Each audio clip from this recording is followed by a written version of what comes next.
Broadcasting from the Stewart Title Studio on Broadway in Tucson, Arizona. You are now tuned in to The Mark Bishop Show, discussing life and business with guests from all over the world. And now your host, Mark Bishop. My very special guest on The Mark Bishop Show is a doctor of physical therapy who specializes in chronic pain. And I'm sure there has been quite a few of us who have suffered from that within our lifetimes. I'd like to welcome Dr. Mark Pirtle.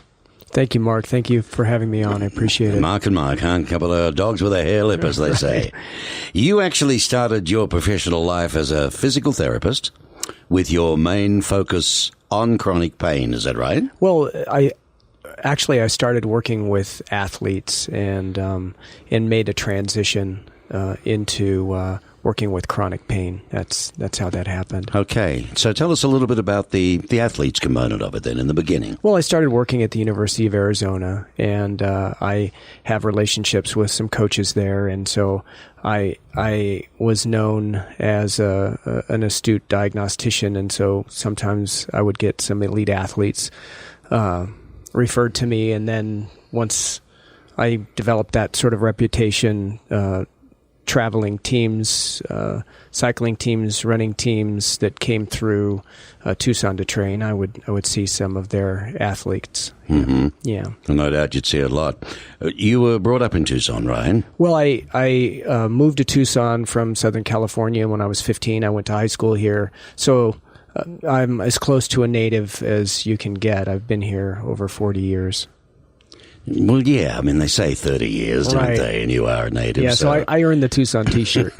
You're true Tucsonan. What was it, do you think, Mark, that led you to, shall we say, the healing world? Yeah. I got my first degree in political science, and to put my way through school, I was an EMT. I drove an ambulance. And I think it was that first experience in healthcare. And I was also training in the martial arts. And, I was interested in healing my own injuries. And, physical therapy just seemed like something that fit well for me. And that's how I decided to make that transition. It was a bit of a mix, wasn't it? I mean, ambulance driver or therapist, I should say, in there, and medical man versus... chop you up, Ho Chi Minh style. What was it like working on, what's the terminology as an ambulance man? I mean, there are paramedics. I wasn't a paramedic. I was an EMT. Okay, EMT is what I was looking for. And so I drove and I worked in the back, and, we went on, all of those calls that, you might glamorize on TV, but also most of the work was, transferring people from nursing home to hospital and back, things like that. Okay. You tried the business with partners route, but that didn't work out like you thought it would. What was all that about in your early career? Sure. I started a physical therapy company here in Tucson, and at the time, nothing was satisfying. My business was making money, but I wasn't satisfied. So I looked around for opportunity, and I met a couple of people and brought them on and split my business up 1/3, 1/3, 1/3. What could possibly go wrong with that? Right. And the next thing you know, I got voted off the island, and that sort of caused a transition in my life, something that I wouldn't have wished for myself or anyone else. Right. But after, it's been 20 years since that time, I've come a long way, and I've learned a lot. And one of the things that that's why you're here today, really, because, I mean, your story is going to be quite unique.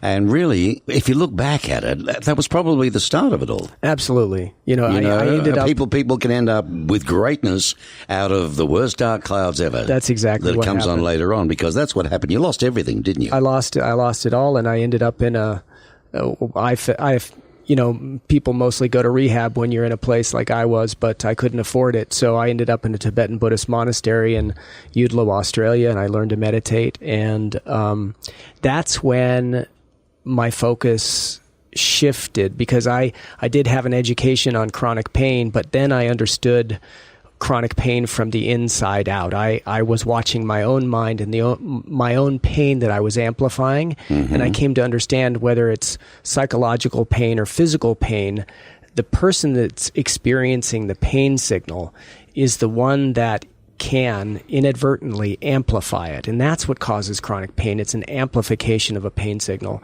And so I did that with depressive thoughts, and so I got depression. And I did that with thoughts of fear, and I got anxiety, and I developed insomnia, which is an amplification of thinking and feeling. So everything that a person might go to rehab for is the same sort of mind-body interaction where there is a signal.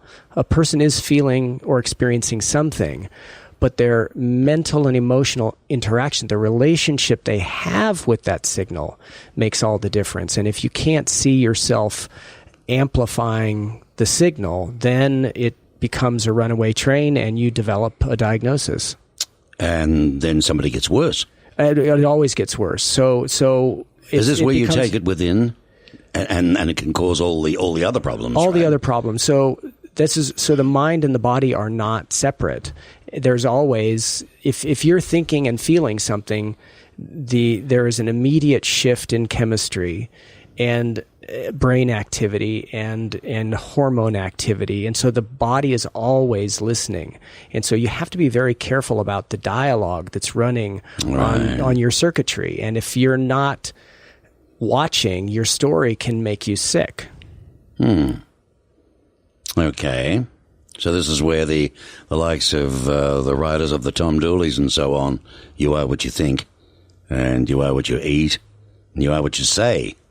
You are, yes, indeed. And even if you're not saying anything, if you're ruminating, if the theme of the story that's running on your mind is a theme of threat, at first you're going to be scared, but over time you're going to become anxious, and it might even get worse. You might develop OCD or PTSD or any number of anxiety-related issues, insomnia. Mm-hmm. And it goes worse.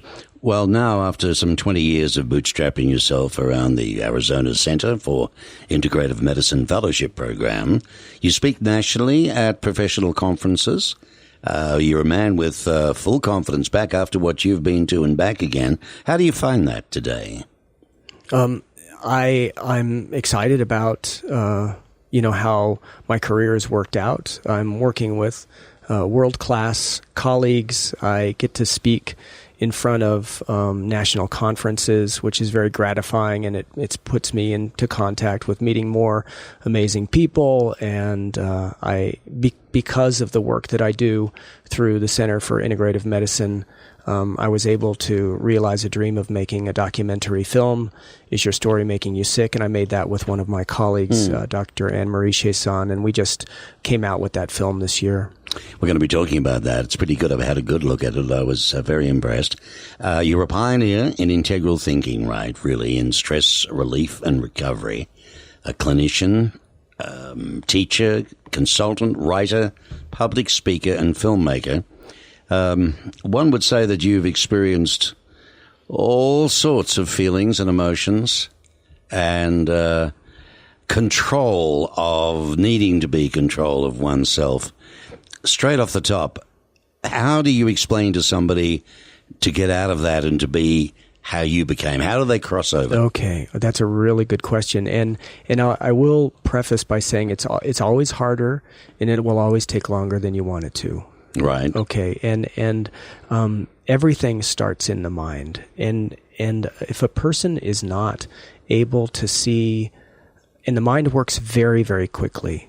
And if a person is not able to see the flicker of thoughts and emotions that pass through the mind, then a person can get swept up and caught by their own thoughts and feelings. And so if you can't see your thinking as thoughts and you're swept up by your thinking, that's when the amplification begins to start. And so what meditation does, meditation teaches you to objectify. So who you think you are, the subject, takes the sense of self or the thinking and makes it the object. You become the observer of what's going on inside of you. And that observer stance gives you a little bit of space between the emotion and who you think you are. And that's the space that you can begin to cultivate and create, in a sense, disentangle yourself from your story. But it starts there, and it's not easy. Do you attribute a lot of your internal discovery to the Buddhist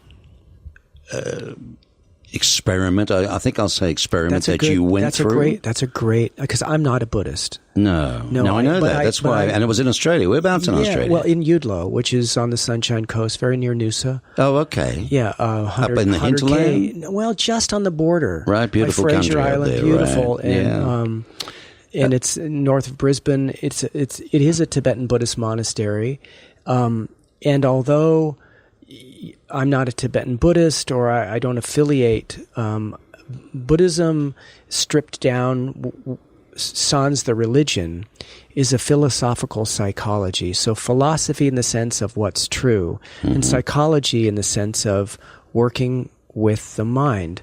And it doesn't take the perspective, like Westerners take the perspective on mind from the outside. Like we look at a brain and see how a brain functions, and we look at people and how they interact, and we try to discover some patterns that relate to the psychology. From the Eastern view, it's different. You as the practitioner view the mind from the inside. So you are the observer of your own mind. And so just like science now sees or observes what's called a third-person truth. So you, Mark, can do an experiment. You can drop a ball, in this room, and I could drop a ball. If everything were equal, I could drop a ball somewhere else, and we would measure about the same phenomena, and it wouldn't matter if we did it 100 years ago or 1,000 years from now. The same phenomenon. That's a third-person truth. Okay. But from the inside, there's also a third-person truth. Me observing my mind, you would see the same thing observing your own mind, except the contents of your mind are different. Not how the mind itself arises. So consciousness, if you can see consciousness clearly, anyone who sees consciousness clearly sees the same thing.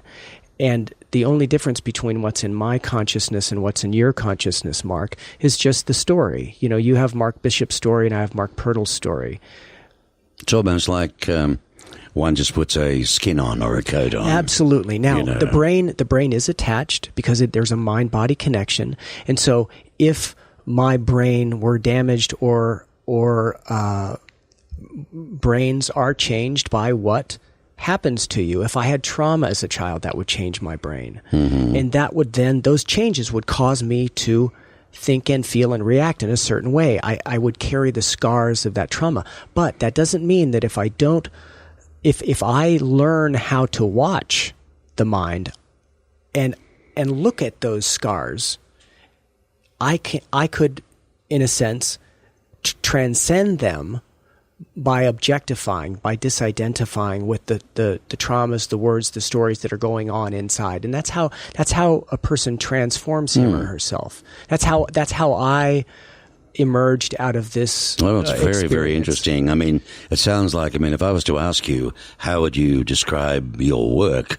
We're talking, by the sounds of it, connecting the dots between science, wellness, business, culture and spirituality. There's a hell of a mix in there. There is, because everything arises in the mind. And humans are in relationship to objects. And so, right. So you and I are in relationship right now. You're sitting across the table from me, and so I'm observing the object of Mark Bishop, and you're observing the object of Mark Pirtle. The interaction between us is the same as you being in relationship to a plate of food, or me with, I mean, wherever human beings go, there's a subject and then there's an object, and the interaction between the two. What the meditator learns how to do is watch that dynamic. They watch the subject themselves, they watch the object, and they watch the interaction, and they stay out of it. They just observe. So, what do all stress illnesses have in common? I mean, all stress illnesses start in the mind, right? Right. So how does that happen? Okay, so just what we were just talking about, that was a perfect question, because so person, Mark Pirtle, has this business blow up, so that the subject has this object happen to him. Yes. Okay, and that interaction between the two causes the stress. Now, if I, Mark Pirtle, the subject, lose objectivity, if I become identified with my story, then my story and all the hate that I'm experiencing and projecting out onto my ex-partners, that begins to grow. And you're feeling, but you're hurt too. Oh, yes, absolutely. And not to diminish the feelings, because they are there. But if you don't want to kill yourself with your own anger, you have to learn how to disidentify and, in a sense, tune it out. Move on. You have to develop a part of yourself that emerges kind of like a warrior, kind of like a hero, a phoenix that rises out of the ashes. You have to develop that narrative. And if you don't develop that narrative, you're stuck with the character of yourself as the victim. And that victim narrative will only cause stress-related illnesses to get bigger. So I'm listening to the difference of your approach, right, to, as we know it, for the treatment of stress-related illnesses. All right, this is what you now specialize in, and the results that you're getting. Now, do you still teach meditation? Yes. Yes, I do. Okay. So tell me what inspired you to make this movie that you touched on earlier, and what's it about? How did you make all this happen? Okay, so the title of the movie is Your Story Making You Sick, and it tells the story of 8 people that go through a program. They come for 4 retreats over 6 months, and they all have stress-related illnesses. And what we try to do is to try to teach them how to watch their own minds and watch their relationships to others, watch their relationship to anything. So subject-object interaction between the two. Right. And can they, through this programming, and here's the thing, anything you do, any experience, is going to change you. And so the fact that they came from other parts of the country to Tubac, to the Kenyon Ranch where we filmed, not Canyon Ranch, but Kenyon, Kenyon Ranch, where we filmed it, they had experiences, and in the moment that they're doing something new and thinking differently and being taught something new, their brain is changing. And so they get to take those brain changes home with them and then interact with their family and at work again, their own thoughts and emotions, and then come back. And we did this 4 times, and we recorded 4 retreats out here. And a lot of the folks did emerge from that experience with a different story about themselves. And because their story shifted, their brain chemistry changed, their endocrine system changed, and a lot of them got better. Now, that didn't happen for everyone because... so we haven't got a miracle cure here. There is no miracle cure because the mind is a very sticky thing. If you are absolutely committed to your story,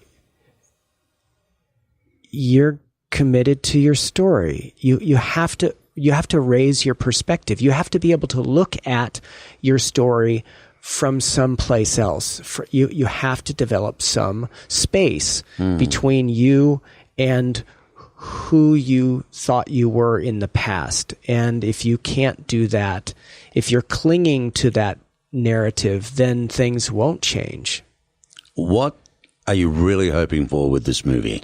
Well, in a perfect world, you could wave the magic wand. What would you want from this? Well, what we're trying to do is start a national conversation. So currently, the way stress is being handled is it's medicalized. So if you're not living in a healthy situation and you develop a stress-related condition like depression, anxiety, and addiction, you go to the doctor. So everything is medicalized. But the conditions that caused you to have these depressive thoughts and these anxious thoughts and to be not in right relationship with substances, the conditions that caused all that are still there. You can take all the pills in the world or keep going to rehab. It's not going to change. No, we know that, don't we? You have to. It comes from within. You have to understand that it's a system problem.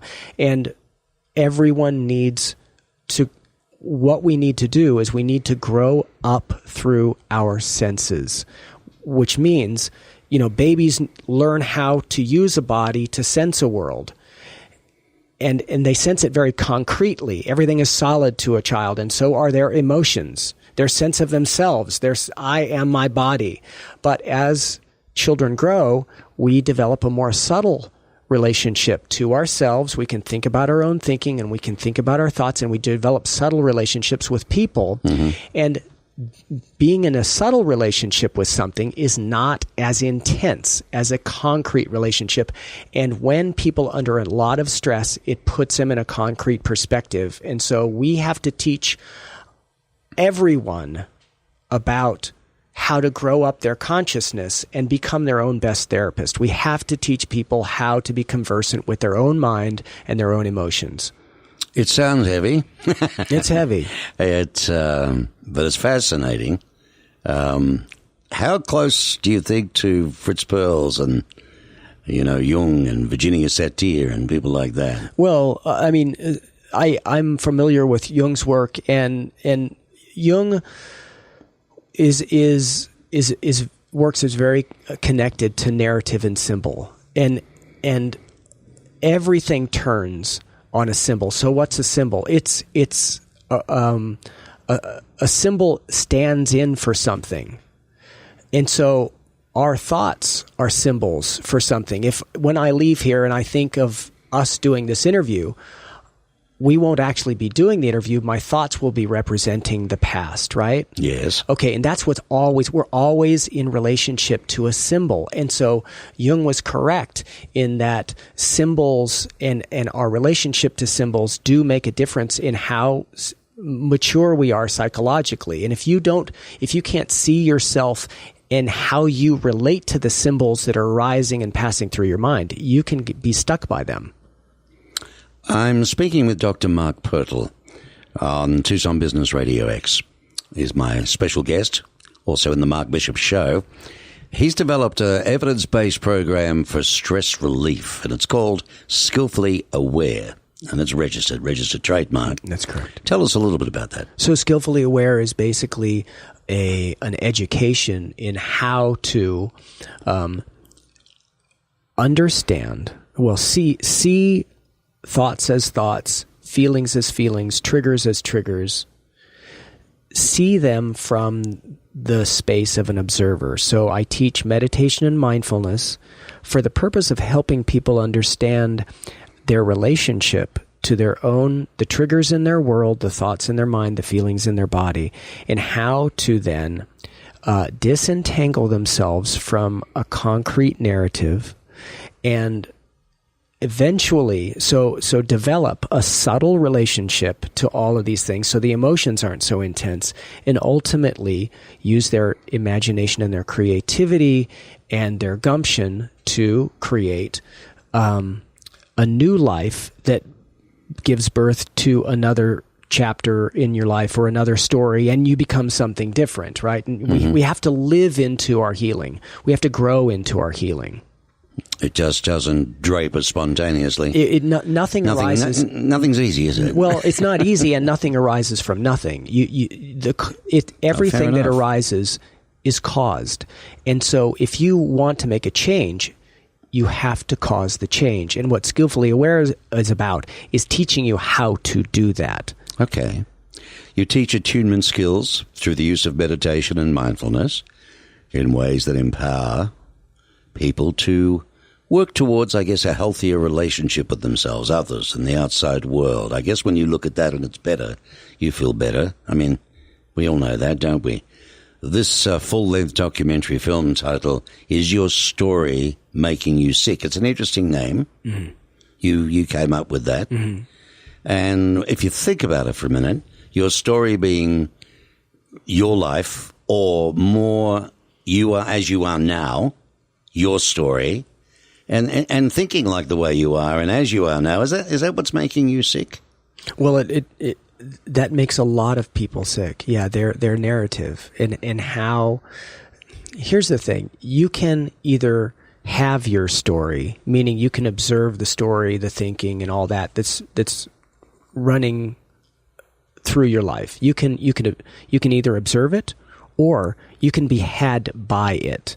And being had by your story, like I was originally when, my business blew up. I was had by my story, and I was consumed with hate. Yes. And I developed all of those stress-related illnesses. It's because I did not have a perspective on my story. It was who I was. But now, what happens to me, even when I have stressful experiences in my life, I'm able to observe in the moment everything that's happening. And so they're just happenings. And that's different than being caught by. Okay. When you do teach the class of Skillfully Aware, what does a person do if he or she is suffering from, let's say, a chronic stress-related condition? What's the first thing you have to get through to them, so to speak?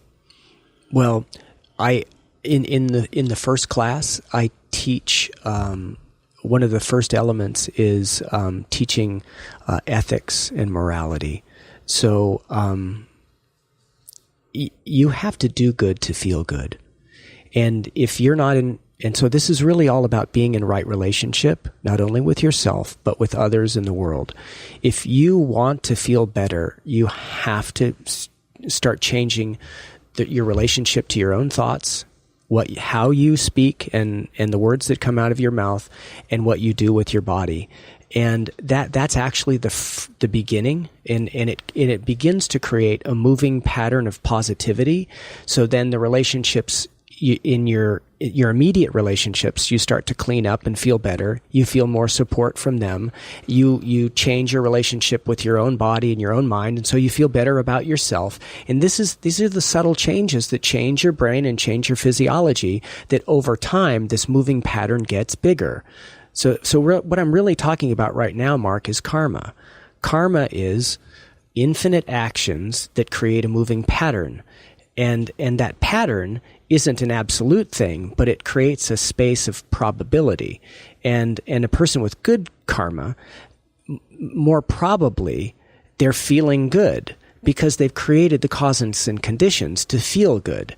And folks that don't have good karma, it's not because they're evil. It's not like something happens to you. It comes from you. You have created the causes and conditions whereby your thoughts are more generally positive, and and you're more resilient. And even if lousy thing happens to you, you're able to surf the wave a little bit more with a little bit more grace. That's an interesting outlook on your interpretation of karma. I'm pretty sure that anybody listening, as with I, had a different version of what we thought karma was. Yeah, this is actually the old... It's a Western thing. I mean, it's an Eastern thing. No, it's a Western thing. Yeah, right. Well. So this is where I go back to Buddhist psychology and the shift that Siddhartha Gautama, who is the historical Buddha, brought to this conversation. So before he started teaching, karma was what happens to you. Like God was in charge, and there was a judge. There was some sort of veil behind reality, and there was some sort of administrative function that made sure everybody got what they deserved. Well, when Siddhartha Gautama came along, he realized that people are more empowered to be good, change them the way they feel in the moment by how they intend to act right now and be in relationship right now. And so he empowered people with this idea of karma coming from you as opposed to karma happening to you. And that's really a very empowering message. And it sort of comports with Western science. Western science shows through living systems theory that, and I don't want to get too heady, but everything that's alive organizes itself. Like you and I are alive and our hearts are beating, but I'm not beating my heart. And neither are you. It's doing it automatically. And so is your brain functioning automatically, and our fingernails growing and our food digesting. Like everything happens by itself. And each one of the 100 trillion cells that's alive in our bodies right now, they are operating on their own, bringing in the oxygen and nutrients, getting rid of the waste, and quintillions of little actions are summing up to produce the grand total of Mark Pirtle and Mark Bishop. And that sum total, there's physical and chemical things going on, there's biological, there's psychological things, and we're influenced by this larger collective. We live in a society. Those four things that I mentioned, we don't have immediate influence over those things. Physics, chemistry, biology, psychology, and culture. But we do have influence over our intentions. And if I walk in here with the intention to be kind, I'm the first beneficiary of that intention. And that intention then also influences you because you're sitting with a person who's kind and caring. And then my kindness influences you in a positive. That's the moving pattern I'm talking about. And you have to start with understanding that the ethics and the morality create the moving pattern of karma that ultimately will influence your psychology, will influence your biology, and the physics and chemistry. Although there are rules that are governed by other forces, you can change the chemistry of your body, and ergo your autoimmune disease ultimately. And I say potentially, not you can't. Well, nothing is determined. Nothing's guaranteed, but you stand a higher probability of becoming healthier and happier by creating that moving pattern. And that's why I teach in Skillfully Aware, and that's what I'm just trying to live in my own way. And I can tell you, I used to have half a dozen stress-related illnesses and more pills in my medicine chest than I care to admit, and I don't have any of that now. What about genetics? Genetics does play a role, but it's not the primary factor in determining illness.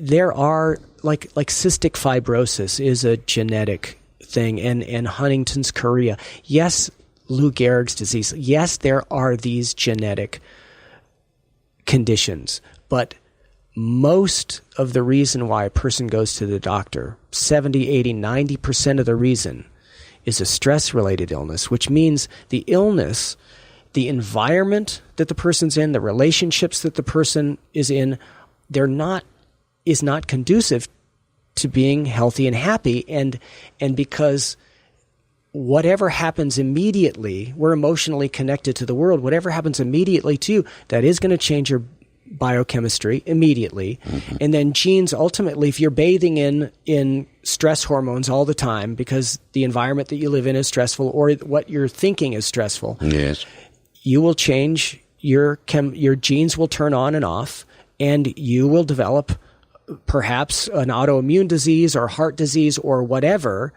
And it looks like, yes, that's a physical and a biological thing, and it is, but it wouldn't have been there had it not the experience that you went through and how you related to that experience happened in the first place. There's such a word called e-mindful, and it's your work right now while you're waiting for your center to open up, which we'll talk about in a moment, down in Tubac, beautiful Tubac outside of Tucson. What is e-mindful, and how does it relate to people coming out of pretty bad, drug situations?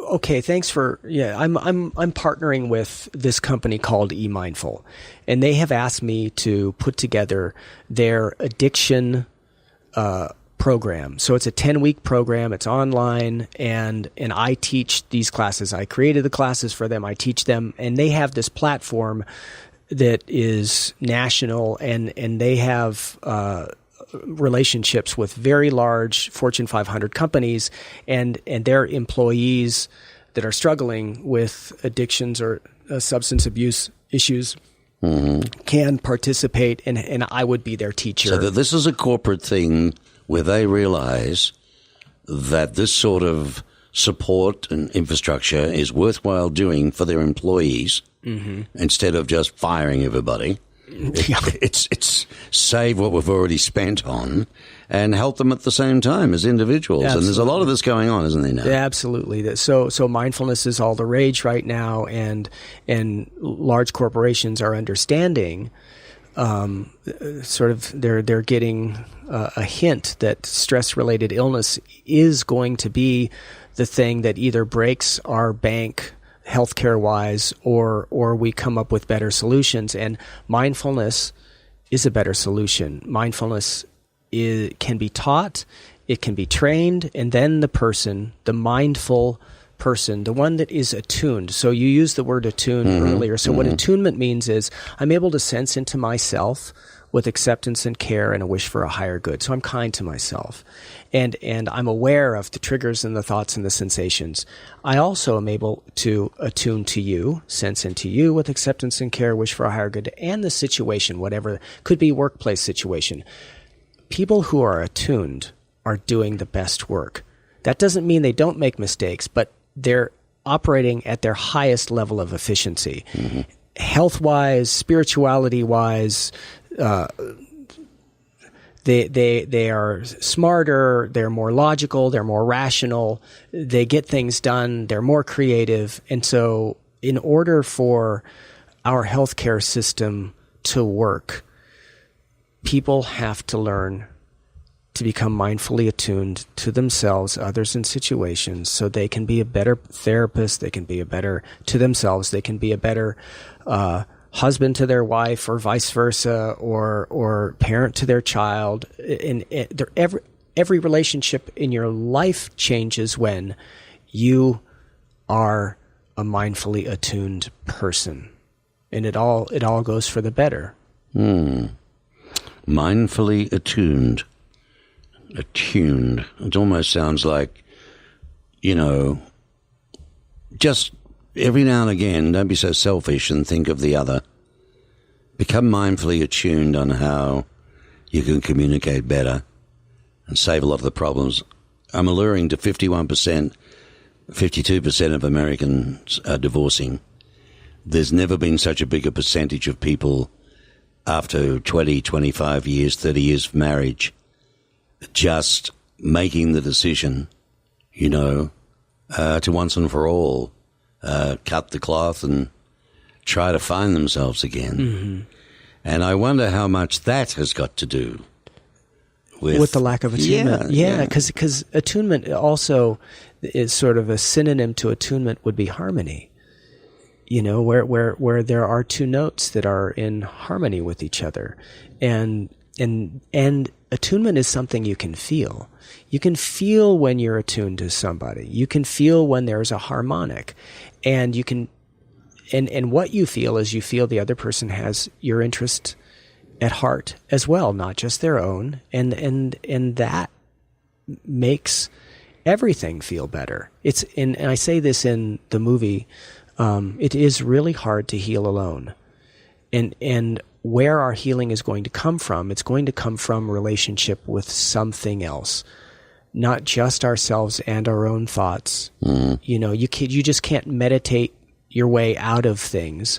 You have to participate in and cultivate other relationships that help you grow and evolve and develop, and learning to something like Skillfully Aware, teaching you about how to attune to yourself and others. That's a start, but it's only a start. It's a 6-week class and nobody's finished. after 6 weeks. It's like I said, it's longer and harder than it's an ongoing, isn't it? And I'm still growing. You know, it's been 20 years, and every day this is my practice. I'm just trying to be a better Mark. You know. Tubac is special to you, I gather. I mean, what are you hoping to achieve out of what you're trying to develop down there? Well, because we made the film, and it's touched a lot of people's hearts and minds. We found some investors that are very interested in helping us grow our work, and so we've purchased a 1,233 acre ranch down there, and we're going to open up our retreat center. So it's a ranch? It's a ranch. It's a farm. It's like cattle? There are cattle there now. So live things and everything. So is this going to be part of the treatment? Well, I don't know what we're going to do with the cattle, quite honestly. There's nothing nicer than going out and patting a lovely cow. We're going to for sure have horses, and they're going to be animals and experiences that help people. Sure. Grow themselves up, you know. Well, I'm a great believer in the trot program, and I've seen incredible results for young children happen with horses and vets as well. Mm-hmm. So that part of it's good. What? Try and give me an idea though of what would be. Are you going to run? I mean, if one goes to this thing, is it going to be like for weeks on end, or just at a week, or it's the same? What do you need? Yeah, well, it's the same program as we did on the film. Okay. So 4 retreats over the course of a year. And these retreats will be between 7 and 10 days. And the reason we're doing that is because traditional rehab is both too long and too short at exactly the same time. 30 days is too long to get out of your life. If you're a mother with kids, or if you're a guy and you're running this business, you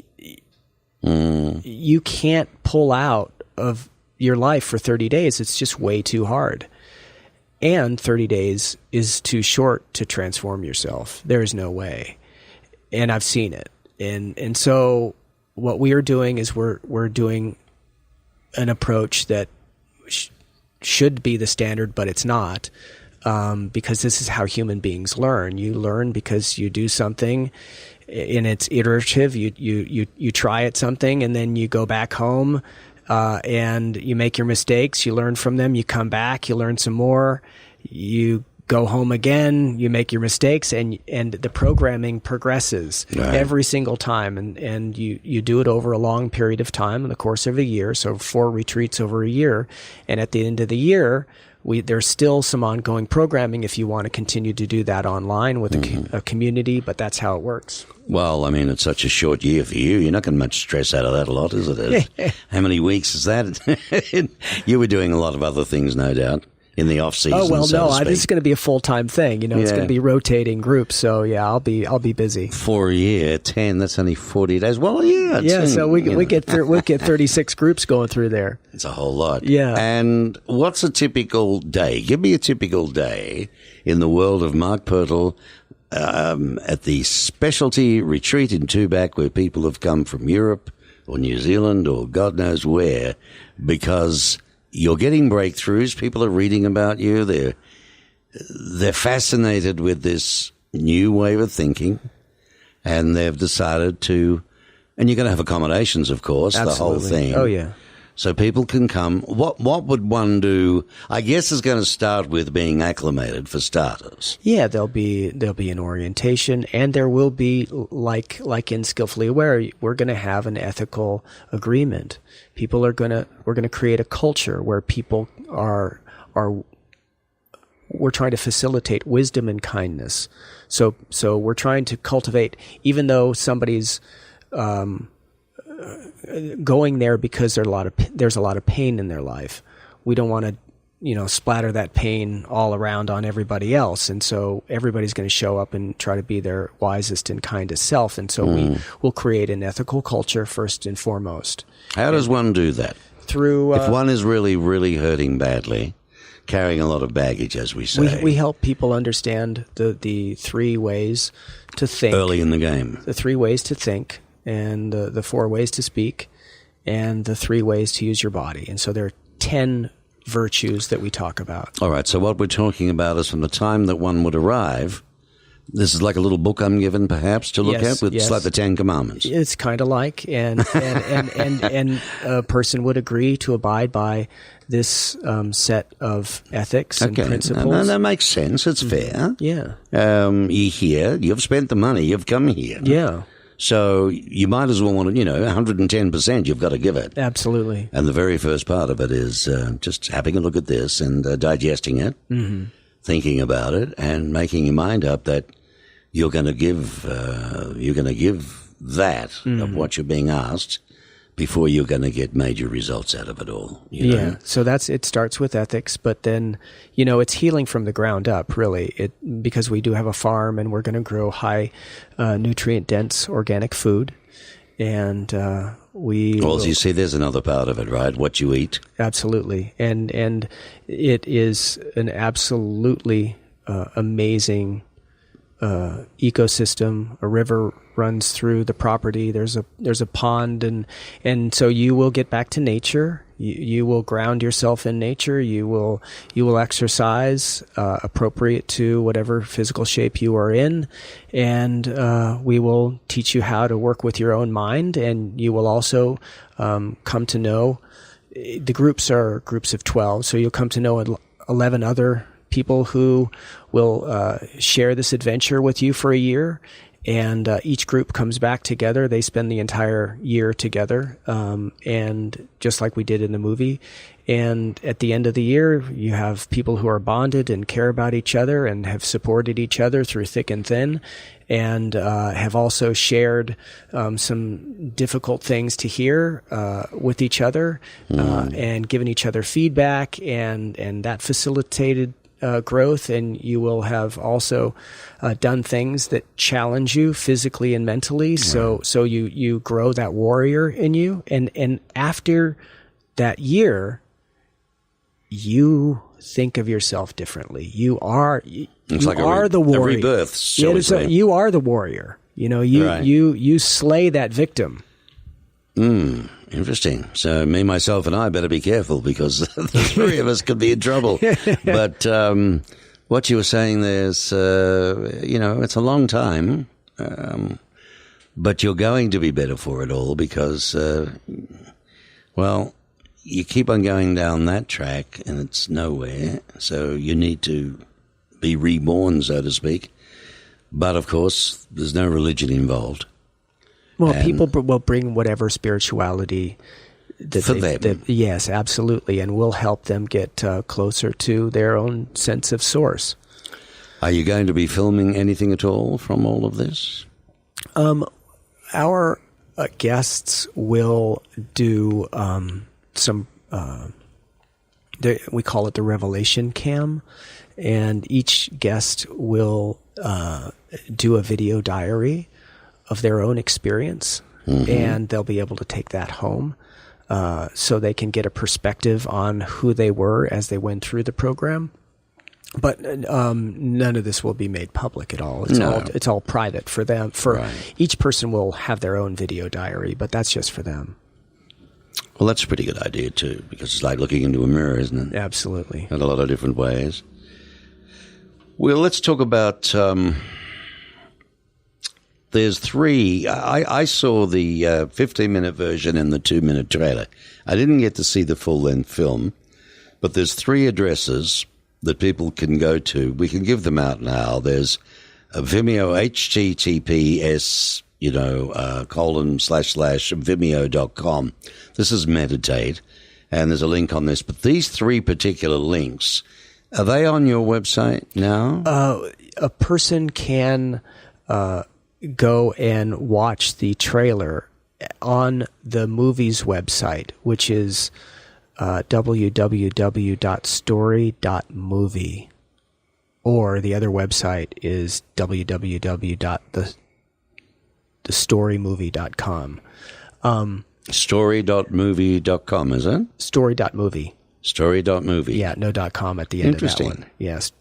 Movie. And all sorts of different things are on there. Docos, mini docos, what? Well, it's the trailer and all of the experts in the film, and it tells a lot about how the film was made. You get to know the participants and their backstories.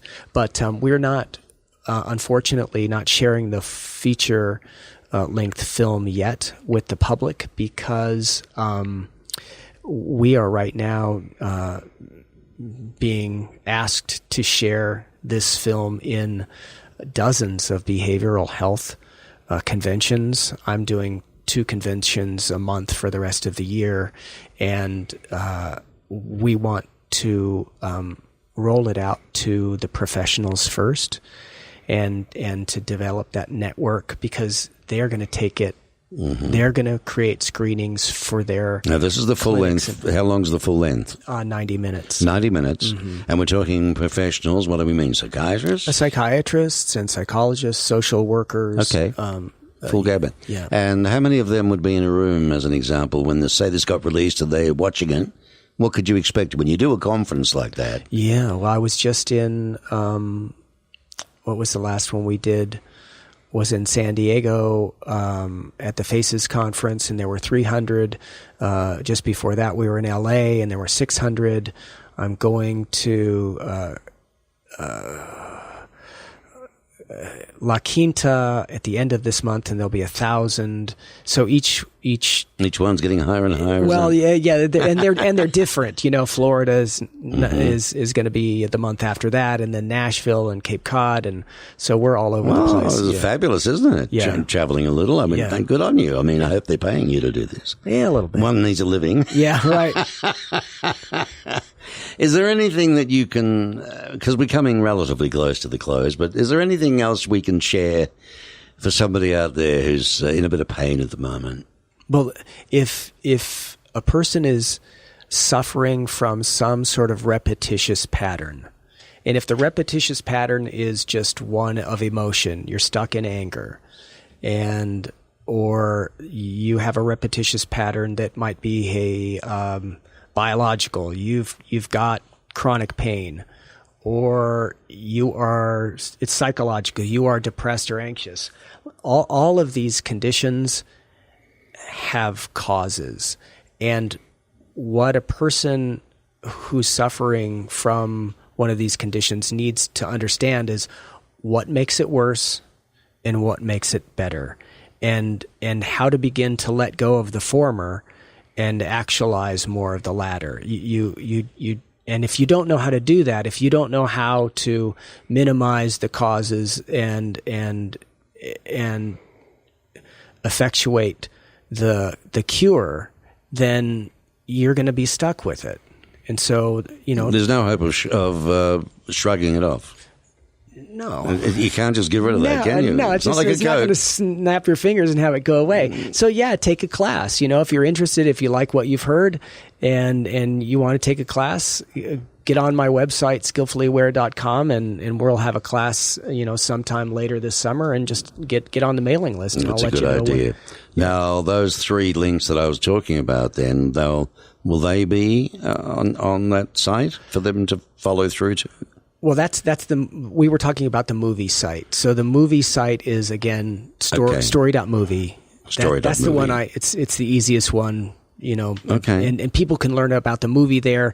It won't be released until probably next year to the public, just because we're doing a really great run with behavioral health conventions. No, that's critical. They get to understand. Yeah, first, and we have a toolkit for them, and so to work with it. And what's the result been? They all want it. They all want it, and that's marvelous. Yeah, and so well, good on you, Doc. You're really doing something for society, aren't you? But if you want to do something for yourself, then join me on my website, which is skillfullyaware.com, and I teach classes, and you can get started with me. We have a lovely community and lots of people working on themselves and supporting each other. Skillfullyaware.com. You got that? That's a clinician, teacher, consultant, writer, public speaker, filmmaker, Dr. Mark Pirtle. He's a pioneer in integral thinking. What did you think? And in stress relief and recovery. I think he's rather wonderful. I do appreciate you taking the time out to be on my show. Well, thank you, Mark. I really appreciate you having me on, and you're one of my first. But I love what you're doing, and I think I've just got a good feeling that Tubac will really do wonders for a lot of people, and hopefully it won't be too long now. Right. Before you open the doors? Right. Well, we have to build it out, so right. Everything takes time. It takes It's going to be longer and harder than we think, I'm sure. Well. But once it's done, it's done. Yeah, right. All right. Thank you, Doctor. It's been an absolute pleasure. Thank you, sir. Dr. Mark Pirtle.